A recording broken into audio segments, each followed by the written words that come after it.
கர்நாடகாவில் தேர்தலில் வெற்றி பெற்ற பாஜக எம்பி வாக்காளர்களுக்கு மது விருந்து அளித்து சர்ச்சையில் சிக்கியிருக்கிறார்.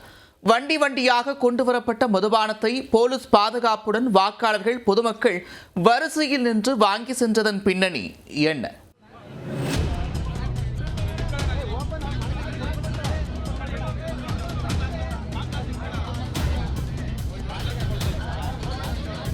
இந்த காட்சியை பார்க்கும்போது திறந்தவெளி மதுபான கடையில் ஜோராக மது விற்பனை நடைபெறுவதாக நினைக்கலாம்.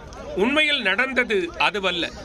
கர்நாடகாவில் பாஜக எம்பி ஒருவர் தன்னை வெற்றி பெறச் செய்த வாக்காளர்களுக்கு நன்றி தெரிவித்த விதம்தான் இந்த காட்சி. இப்படி வாக்காளர்களை மனம் குளிர வைத்த அந்த எம்பி யார்?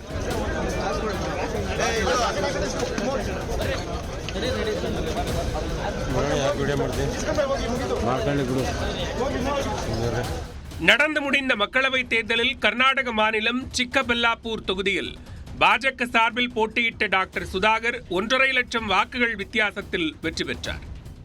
இவர் தனது வெற்றிக்கு பாடுபட்ட பாஜக மற்றும் மதச்சார்பற்ற ஜனதாதளம் கட்சி தொண்டர்களை மனம் குளிர நன்றி தெரிவிக்க முடிவு செய்தார். இதற்காக விடுமுறை தினமான ஞாயிற்றுக்கிழமை நிலமங்கலாவில் தடபுடலாக அசைவ மற்றும் மதுபான விருந்து நடைபெற்றது.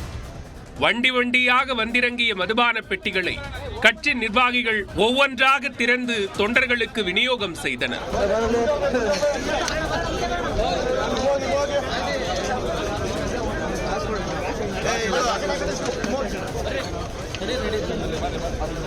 மதுபான விருந்துக்கு 15,000 பேர் வருவார்கள் என நிகழ்ச்சி ஏற்பாட்டாளர்கள் கணித்திருந்தனர். அது தப்பு கணக்காகி போனதால் எதிர்பார்த்ததை விட ஏராளமானோர் குவிந்தனர். வேறு வழியில்லாமல் பாதுகாப்புக்கு வந்த போலீசார் மதுபானம் வாங்கி நீண்ட வரிசையில் நின்றிருந்தவர்களை ஒழுங்குபடுத்தும் நிலைக்கு தள்ளப்பட்டனர்.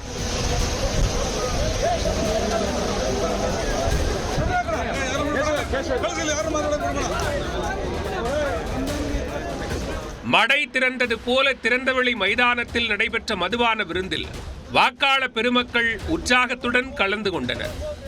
வயிறு மற்றும் மனம் நிறைந்த கையுடன் தொண்டர்கள் சென்ற நிலையில் விருந்துக்கு ஏற்பாடு செய்த பாஜக எம்பி சுதாகர் சர்ச்சையில் சிக்கியுள்ளார்.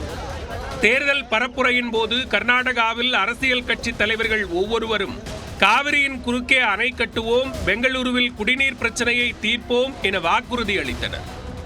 ஆனால் பாஜக எம்பி சுதாகர் என்ன வாக்குறுதி அளித்தாரோ தெரியவில்லை. கட்சி தொண்டர்களை இப்படி மதுபானத்தில் மூழ்கடிக்க செய்துள்ளார் என்று விமர்சனமும் எழுந்துள்ளது. வாக்காளர்களுக்கு நன்றி தெரிவிக்கும் நிகழ்ச்சிக்கு அனுமதி பெற்ற போதும் மதுபான விருந்து குறித்து எதுவும் குறிப்பிடப்படவில்லை என்று போலீசார் தரப்பில் தெரிவிக்கப்பட்டுள்ளது.